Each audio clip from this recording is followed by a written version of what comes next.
Hi everyone, welcome back to our YouTube channel, and in this video we are going to talk about how you can download Roblox Studio in your laptop or PC. So without any further ado, let's dive into the main topic. So first of all, you can see we are already in our Roblox platform and we already created an account.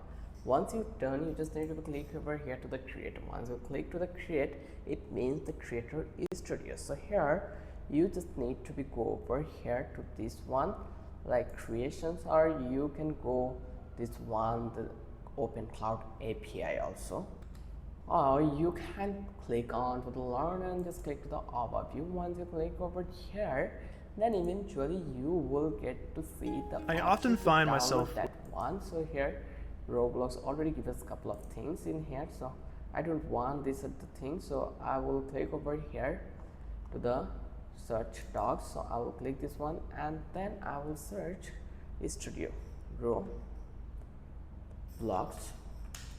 studio download and just hit enter. Once you click over here, then eventually you will get the options.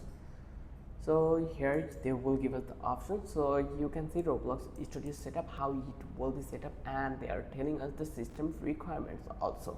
And here eventually you will get the download button. You just need to click this one. Once you click over here, then the download will be begin from that place. So here you can see creator this okay, open Roblox Studio. Once you click over here, then it will open. So I already download, that's why I don't need to download this one, but you will eventually get these options. And now you just need to click this download studio button and then your download will be started in here. So the process is really simple. I hope you understand how easy the process was. If you think this video helped you, then don't forget to subscribe our channel and don't forget to hit the like button. Till then, have a good day. I will catch you in the next video with an interesting topic again.